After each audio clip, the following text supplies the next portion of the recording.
Hard thing to accept, but in our lives, we are getting out of our life right now exactly what we believe we're worthy of, exactly what we think we deserve. Our life is a direct reflection of our identity, which is the thoughts, concepts, beliefs, values, and worth we hold true to be about ourselves. And so as hard as it is to accept, we're getting out of life right now what we believe we're worth. Your growth is the only limit to your happiness. If you're not happy, you're not growing in some area. And usually it's a place where you're blaming, you're pointing the finger, but you can't control that. You can't make it not happen. What you have to do is become stronger than any of it so you're free. Freedom comes from growth. Freedom does not come from control. Then you would have to ask yourself, who do I want to be when I open my eyes? Now, the act of answering that question is going to turn on your frontal lobe, and the frontal lobe has connections to all other parts of the brain. And it's interested in answering that question because it is the creative center. So as it begins to scan the landscape of the brain, it can only gather information from things you've intellectually learned or things you've experienced in your life. And it begins to associate those different memories with the question. And when you get enough networks of neurons firing in your brain, you see an image or a picture. That's intention. And then as you begin to live and rehearse who you're going to be, you begin to do that exact same thing. You begin to install neurological hardware in your brain. Repeat it, it becomes a software program, and you begin to behave that way. Now the brain is primed. It's no longer a record of the past. It's a map to the future. Now the person can feel the emotions of their future. You're going to see a person move into a different state of being, and they are going to have all kinds of biological changes. Your perception of your world is what controls your genes. And if you're not feeling well, the issue is you don't have to change your biology, you just have to change your perception. And this will then give you your power back. And this is what we have to recognize. We're not victims of biology, we are masters of our biology. Everything that is required depends on you. Having the mindset that regardless of anything that is around you, that is surrounding you, that is trying to drag you down, you must have the mindset. You must be strong. You must be resilient. You must be driven. And you must be able to take whatever's coming at you. What goes out is what comes back. That all, as you sow, so shall you reap. I mean, it's in every great institution that there is in the world, whether it's a religion or a philosophy or whatever. What you put out is what comes back. Whatever you plant is what you're going to get back.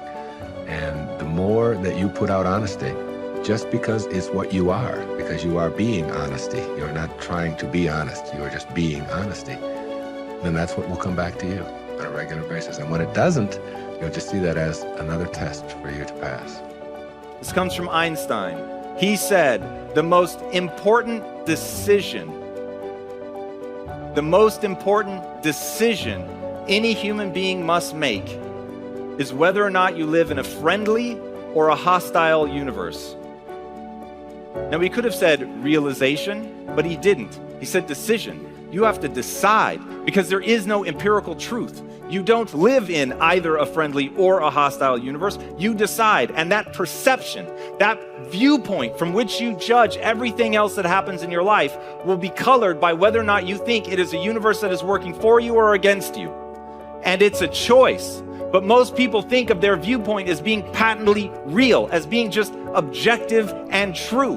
And so they never stop to question the fact that they actually decided that at some point, either because their parents acted in accordance with that it was either hostile or friendly, and they just absorbed that, or their friends or the people that they work with or whatever. But somewhere along the line, they came to believe that they live in either a friendly or a hostile universe. But you could change right now. Right now, you could make a different decision. And if you believe that the world is working against you right now, you could choose to believe that it's actually working for you. And in making a fundamentally new and different assumption, it empowers you to move forward. And this is something that I will repeat in this talk. The reason that matters is human beings do not invest energy in things that they don't think will yield a result. When you set goals, when you have an intention on something that you want to change about your life, your brain helps you. What it does is it opens up a checklist, and then your brain goes to work trying to remind you of that intention that you set. And it's really important to develop the skill,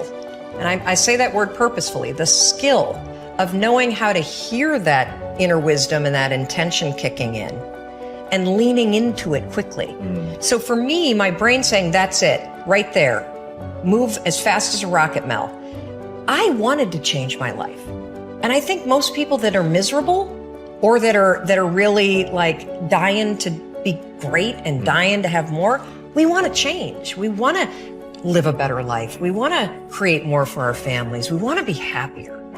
The desire is there. Again, it's about how do you go from knowledge to action. So the first thing in this story that's important is realizing that the answer was in me. And my mind was telling me, pay attention. Could have also been the bourbon. I had a couple of Manhattans that night. But anyway, the next morning, the alarm goes off, and I pretended NASA was there. It's the stupidest story. I literally went 5, 4, 3, 2, 1. I counted out loud, and then I stood up. And I'll never forget standing there in my bedroom. It was dark, it was cold, it was winter in Boston. And for the first time in 3 months, I had beaten my habit of hitting the snooze button. I couldn't believe it. And I thought, wait a minute, counting backwards? That is the dumbest thing I've ever heard in my entire life. Well, the next morning I used it again and it worked. The next morning I used it again and it worked. The next morning I used it again and it worked. And then I started to notice something really interesting. There were moments all day long, just like that 5-second moment in bed, where I knew, knowledge, what I should do. And if I didn't move within 5 seconds, my brain would step in and talk me out of it. Every human being has a 5-second window, might even be shorter for you. You have about a 5-second window in which you can move from idea to action before your brain kicks into full gear and sabotages any change in behavior. Because remember, your brain is wired to stop you from doing things that are uncomfortable or uncertain or scary.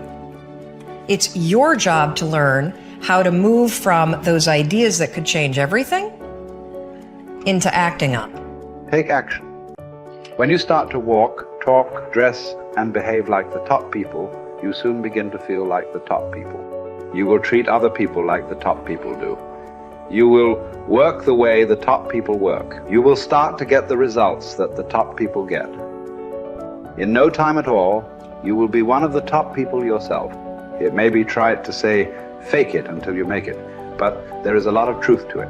Your main job in life is to create the mental equivalent within yourself of what you want to realize and enjoy in your outer world. Your focus must be on creating the beliefs within yourself that are consistent with the great success you want to be in your outer world. You achieve this by challenging your self-limiting beliefs, rejecting them, and then acting as if they did not exist. You reinforce the development of new life-enhancing beliefs by increasing your knowledge and skills in your field to the point where you feel equal to any demand or challenge. You accelerate the development of new positive beliefs by setting bigger and more exciting goals in every area. Finally, you act continually as if you were already the person that you desire to be. Your aim is to reprogram your subconscious mind for success by creating the mental equivalent in everything you do or say. Make a decision this very day to challenge and reject any self-limiting beliefs that you might have that could be holding you back. Look into yourself and question the areas of your life where you have doubts about your abilities or talent. You might ask your friends and family members if they see any negative beliefs that you might have. Often, they will be aware of negative self-limiting beliefs you have that you are not aware of yourself. In every case, once you have identified these negative beliefs, ask yourself, what if the opposite were true? What if you had the ability to be extraordinarily successful in an area where you currently doubt yourself? What if you had been programmed from infancy with genius ability in a particular area? For example, What if you had within you right now the ability to earn and keep all the money you could ever want throughout your life? What if you had a golden touch with regard to money? If you absolutely believed these things to be true, what would you do differently from what you are doing today? Your beliefs are always manifested in your words and action. Make sure that everything you say and do from now on is consistent with the beliefs that you want to have, and the person that you want to have, and the person that you want to become. In time, you will replace more and more of your self-limiting beliefs with life, enhancing beliefs. Over time, you will completely reprogram yourself for success.